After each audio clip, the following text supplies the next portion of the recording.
Bora para mais uma, pessoal. Hoje vamos analisar duas contratações impactantes desses últimos dias aí dentro da Premier League. Eu sei que tem outras tantas para a gente analisar aqui no canal. Eu vou deixá-las mais para frente. Hoje eu quero focar em Mason Mount e Dominic Szoboszlai. Cara, são duas contratações que me deixam bastante empolgado, tá?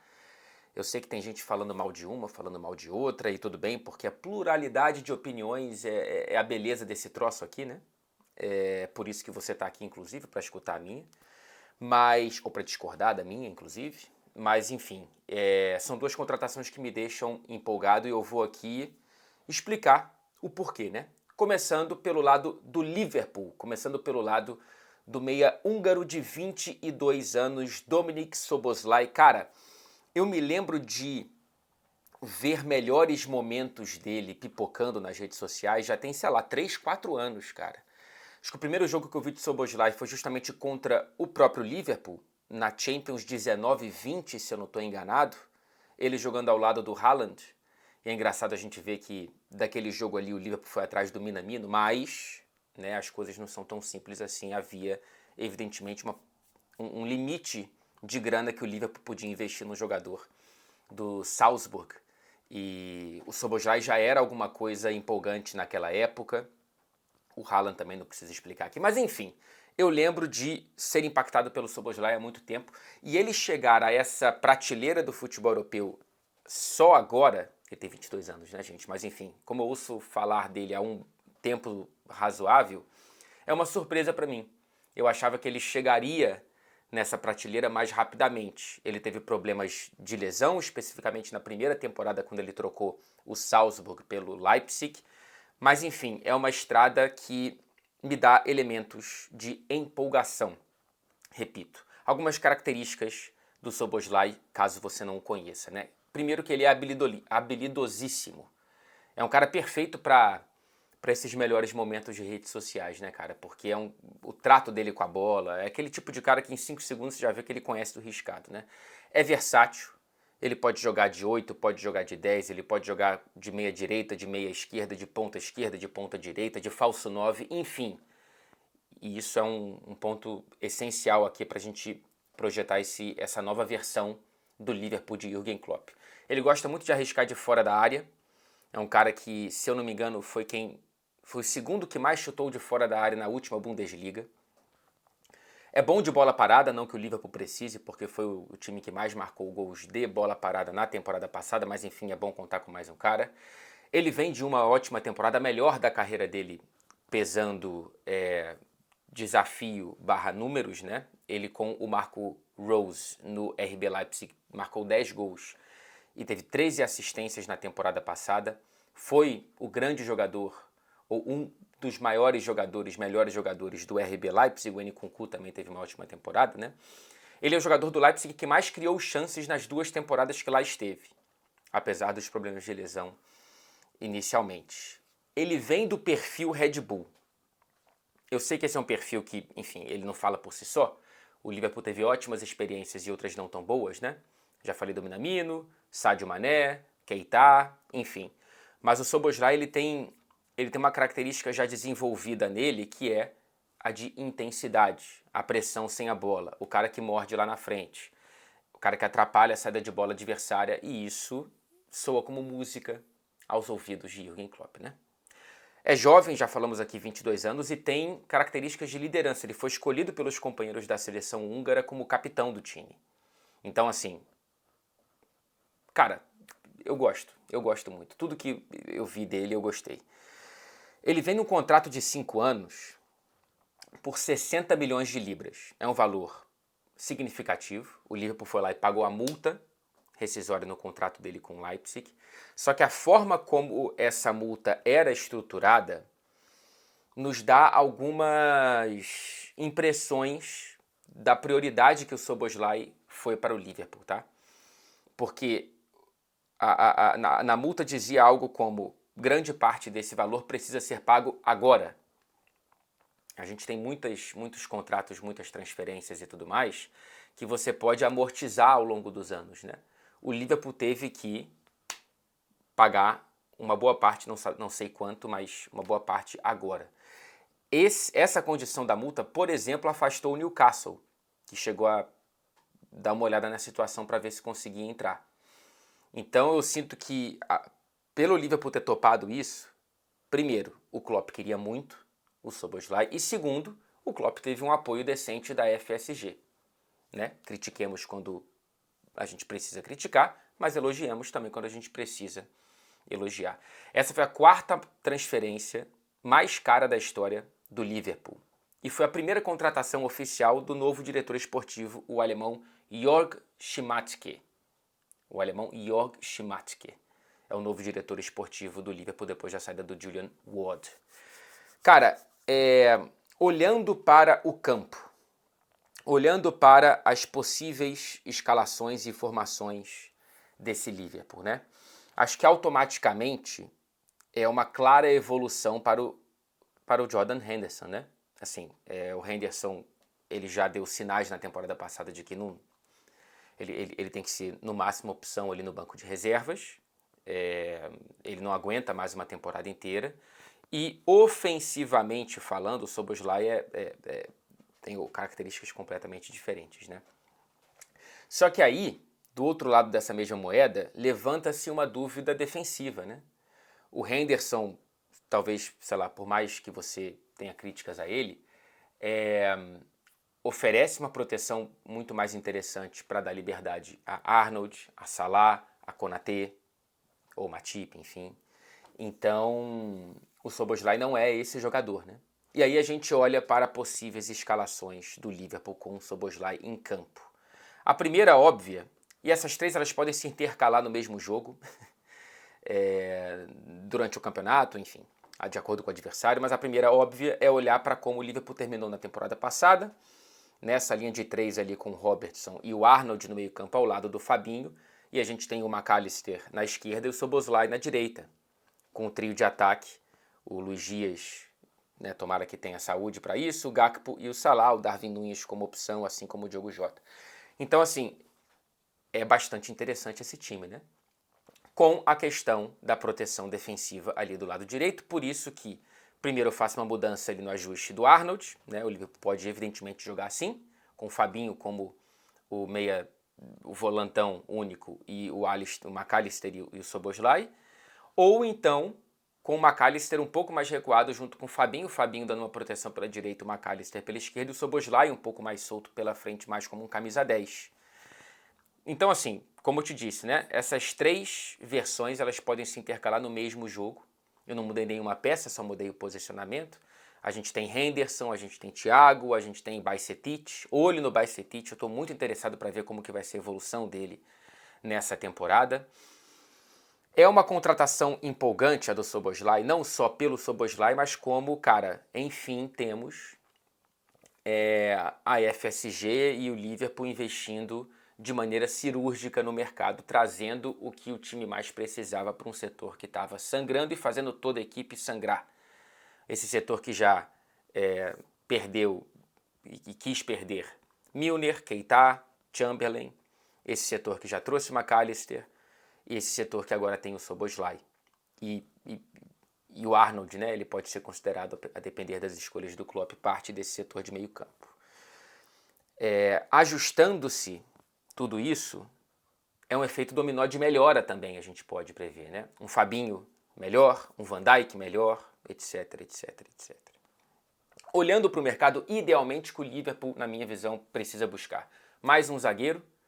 Acho que ou Matip ou Gomes ainda podem sair até o fim dessa janela. Não precisa ser um zagueiraço caro, é um zagueiro para complementar elenco.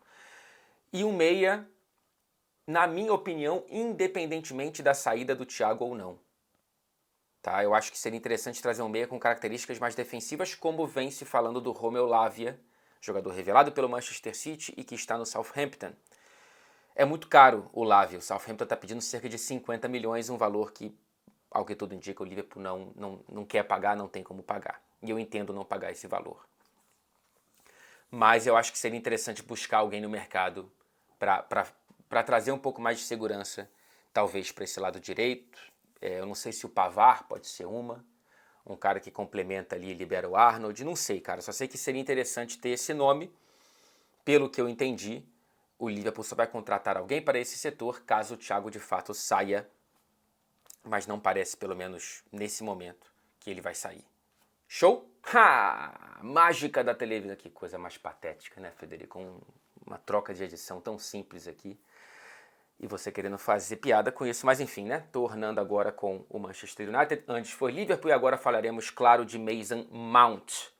Um jogador que também foi desejado pelo Liverpool, também habitou ali os pensamentos de Jürgen Klopp da FSG, mas que agora veste a camisa número 7 do Manchester United. Uma camisa com uma história pesadíssima, uma camisa com uma mística, né? Ela já foi vestida recentemente, nesse século, por David Beckham, por Cristiano Ronaldo, mais lá atrás Cantona, George Best, mas que também foi vestida por Michael Owen, já em fim de carreira, por Memphis Depay, Alexis Sanches, Di Maria, que não deu certo, enfim. Vamos ver se o Mount resgata essa mística desse número do Manchester United. O Mount ele vem pelo mesmo valor que o Szoboszlai foi para o Liverpool, tá? 60 milhões de libras, ou no caso do Mount, 55 mais 5. Só que ele vai ganhar o dobro do que o Szoboszlai, o que foi um problema para o Liverpool, não para o Manchester United. O Mount tem 24 anos de idade e sai do Chelsea depois de 18 anos no clube. É até um pouco estranho, né? Ver o Mount com outra camisa, e não só com outra camisa, mas com outra camisa do futebol inglês. Mas essa eu tô vendo muita gente criticando, achando o Mount um normal da bola e tal. Cara, eu gosto muito do Mason Mount, tá? Eu também me empolgo com essa contratação, eu acho que vai dar muito certo. Eu acho que vai dar muito certo. Mas enfim, o Mount ele tem, primeiro, muita experiência para relativa pouca idade. Já é campeão da Champions, inclusive, né, na melhor temporada da vida dele foi aquela temporada que o Chelsea ganha a Liga dos Campeões. Ele já tem uma minutagem impressionante dentro da Premier League como titular para um jogador de 24 anos. É um cara muito dinâmico, é bom de passe, é um cara quebrador de linhas, né? Bom de receber a bola de costas, girar e progredir. Já se mostrou muito bom de finalização, né? Na temporada 21-22, que foi essa que o Chelsea ganha a Liga dos Campeões. Ele marca 13 gols e cria muitas chances, dá 16 assistências. É um número bastante relevante. Só que ele vem de uma temporada muito ruim, isso é inegável. A temporada do Mount foi a pior da carreira dele na temporada passada. E aí vem aquele dilema, né? É culpa do criador ou da criatura, né? É culpa do Chelsea ou do Mount? Um dilema, por exemplo, que o Kai Havertz também enfrenta agora com a camisa do Arsenal. No caso do Havertz, eu vi menos futebol no Havertz do que eu vi no Mount. Eu tenho mais confiança no Mount enquanto jogador de futebol do que no Havertz. Veremos se a temporada me prova correto ou não. Tem um ponto crucial aqui, que o Mount, ele, com exceção do Tuchel, ele não teve um bom treinador por um bom tempo dentro do Chelsea. Então ele não teve um cara que o desenvolveu de uma maneira que a gente possa notar de maneira muito nítida, com exceção ao Tuchel, que justamente foi essa temporada 21-22, né? Então vai ser muito interessante ver o que o Ten Hag fará com o Mount, como que o Ten Hag vai desenvolver o Mount. Lembremos o que o Ten Hag fez, por exemplo, com o Rashford na temporada passada, né? Estou interessado para ver o que ele vai fazer com o Mason Mount. Lembrando que o Ten Hag admira e queria contratar o Mount desde os tempos de Ajax, quando ele viu o ainda mais jovem Mount com a camisa do Vitesse emprestado e queria contratar esse jogador para o Ajax, não conseguiu. O Mount é versátil, né? Olhando para o meio campo, ele faz a de 8, ele faz a de 10. No vocabulário do Manchester United, ele faz a do Eriksen, ele faz a do Bruno Fernandes. A do Bruno Fernandes não precisa mexer, né? Mas a do Eriksen eu acho interessante porque a gente viu, principalmente na segunda metade da temporada, o Eriksen cansando, baixando o farol. Não dá para exigir do Eriksen uma temporada inteira. E aí a gente tem várias versões possíveis desse Manchester United. Várias, mexendo posicionamentos e mexendo peças. Dois avisos antes de colocar as escalações na tela, né? Primeiro eu coloco o De Gea, porque a gente não sabe se o De Gea vai sair, vai ficar, a gente não sabe se o Naná vai vir, ou não vai. Então eu coloco o De Gea, que é o que tem de certeza nesse momento da gravação do vídeo. E eu coloco o Antony. O Antony passa por um momento de enfrentar seríssimas acusações contra ele. acusações que, se comprovadas, acusações que, se forem para frente na justiça, evidentemente o jogador que não pode mais voltar a vestir a camisa do Manchester United ou de qualquer outro clube enquanto essa situação seja resolvida. Enfim, temos que esperar esse caso. Eu coloco o Antony porque, nesse momento, não temos nenhuma comunicação do Manchester United de que ele está afastado, como, por exemplo, a do Mason Greenwood, que está afastado desde o começo das acusações. Então o Antony está aí, mas eu não sei se de fato ele estará. Vamos para a primeira versão desse Manchester United. Uma versão simples, né? Uma versão tranquila, com o Casemiro ali como 5, o Bruno Fernandes e o Mason Mount ali à frente do Casemiro, né? Então o Casemiro como volante único, o restante da escalação, né? O Martial está lá na frente, isso é um problema que a gente vai falar daqui a pouco. O Rashford na esquerda, o Antony na direita, Luke Shaw, o Wan-Bissaka, a zaga não se mexe, e aí tem o De Gea que eu já expliquei aqui. A segunda versão, eu coloco o Mount mais na saída de bola e liberando um pouco mais o Bruno Fernandes, fazendo o Eriksen, né? É um Mount fazendo o Eriksen ao lado do Casemiro e não à frente do Casemiro, como no exemplo do Liverpool, essas situações elas podem mudar no mesmo jogo, inclusive. A outra é com o Bruno Fernandes vindo na do Eriksen e o Mount como 10. Cara, o Bruno jogou muito bem nessa posição. Em jogos importantes, nessa segunda metade da temporada especialmente, durante a ausência do Eriksen por lesão. Então eu não me surpreenderia de ver isso com frequência, tá? O Bruno vindo mais e o Mount mais à frente. E aí temos a última versão que eu desenho aqui, que é sem o Antony, o Eriksen do lado do Casemiro, o Mount como 10 e o Bruno jogando na ponta direita como jogou em alguns jogos nessa temporada. Infelizmente o Garnacho não tem foto, né, do banco de dados desse site. E o Garnacho na esquerda, o Rashford como centroavante. Temos diversas questões aí dentro dessas possíveis escalações, tá? Eu acho um desperdício o Bruno longe do gol e também acho um desperdício o Bruno na ponta direita. Pelo menos com o que eu tenho de evidência até aqui. Portanto, acho que o Bruno tem que jogar como camisa 10. O Mount, do lado do Casemiro, seria interessante ver se ele consegue ser esse jogador, tendo o Casemiro como um protetor. Isso dá muito mais liberdade para o Mason Mount. O Garnacho ainda não está pronto para ser titular absoluto. E eu prefiro o Rashford como ponta esquerda do que como centroavante. Eu não gosto, acho um desperdício colocar o Rashford como camisa 9, a não ser que ele seja desenvolvido para tal. Ele vem de uma temporada muito goleadora, mas o principal, ele marcou mais gols como ponta do que como centroavante na temporada passada. Enfim, eu vou falar do mercado do Manchester United daqui a pouquinho, mas antes eu só quero reafirmar que eu considero o Mason Mount uma excelente contratação. Excelente contratação. Dá fôlego para o Eriksen, dá diversas opções de movimentar peças e trocar peças para o Erik ten Hag. Temos que ver, inclusive, se o Fred vai ficar ou não, é outro que pode entrar aí nesse samba. Eu tenho, sinceramente, poucas dúvidas de que o Mount vai encaixar bem nesse time. Eu vi muita gente também falando que não é uma contratação que sobe o United de patamar. Talvez não seja uma contratação que suba de patamar individualmente, mas eu acho que vai subir coletivamente, tá? E aí a gente precisa, para esse coletivo estar completo, a gente precisa, o Onana seria fundamental, o trabalho dele com os pés é anos-luz à frente do trabalho do De Gea, e mais importante ainda, assim, a urgência máxima é um centroavante, cara.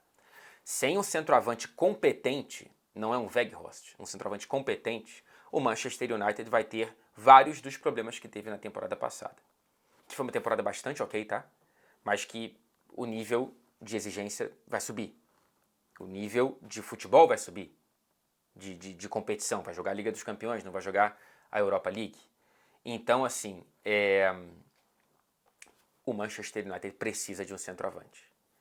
Então, em termos de time titular, olhando para o vídeo todo, o Liverpool está mais pronto do que o Manchester United. O Liverpool está mais completo agora com essas duas contratações para o setor que estava sangrando do que o Manchester United. Traz muito bem o Mason Mount, mas precisa de um camisa 9. Senão, teremos problemas. É isso, rapaziada. Obrigado pela companhia e até o próximo vídeo. Tchau, tchau.